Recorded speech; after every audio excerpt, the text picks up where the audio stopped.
I'm in Sheffield City Centre at the Occupy Sheffield Camp.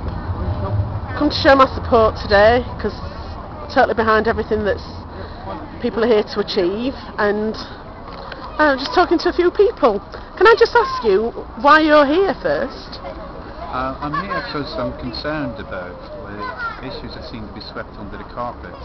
I mean, a few years ago we had the problems whereby the banks had overstretched themselves and lost their gambles on the markets, and they came to us asking us to bail them out, and as a result now we're having to work longer before we can retire. We're having far less services than we had in the past. Access to education is being cut. We're having to pay exorbitant fees to get to university, whilst at the same time we're having cuts to library services and things. So the people's ability to better themselves is being curbed.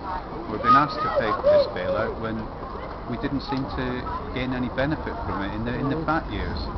So it just seems wrong to me that the poorest in society are being asked to bail out the richest, and nothing seems to have changed in those few years. They got all those billions of pounds to help themselves out, and if anything, lending to businesses and individuals has lessened since then. But what hasn't happened is any sort of curbs on the bonus culture within banks. They're still being paid massive bonuses, and indeed even within the general business environment in the UK, the average pay of the chief executive officers in the last year has gone up 49%, while we're experiencing 20% plus cuts right across the board. So it seems particularly unfair, and to me it seems like they've gotten away with it and are laughing all the way to the bank, if you pardon the pun.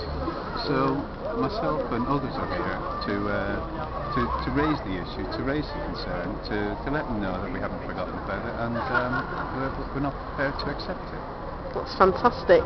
I've had some discussions with some people, some of my friends who are of widely different opinions to myself. I fully support it and I will be here as often and contribute as much as I can.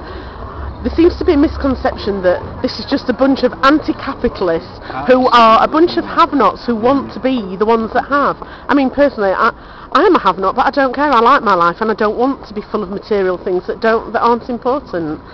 What would you say to people that say this is primarily an anti-capitalist protest? I would say that we're from the most diverse elements of society that I've ever encountered in a group coming together like this. We're by no means anti-capitalist. What we are is anti-greed. Yeah, and to me that is the huge difference. And I've had the argument trotted out time and time again. You'll complain about the capitalists, you'll complain about this, but you'll use all the trappings. You'll drink at Starbucks, you'll use a mobile phone, you'll surf the net and use Twitter on a laptop. They don't seem to me that's a really flawed argument. We live in a society that is a capitalist society, and that's not going to change in the near future. I think we're unrealistic to think of that. The way I see it, I want a fairer society. We can't just wake up one morning and say we're going to get rid of capitalism. That's not going to happen. No, I think what we need is to introduce a conscience to capitalism. Exactly. Right, well thank you very much. Okay, That's brilliant. Thank you. Okay.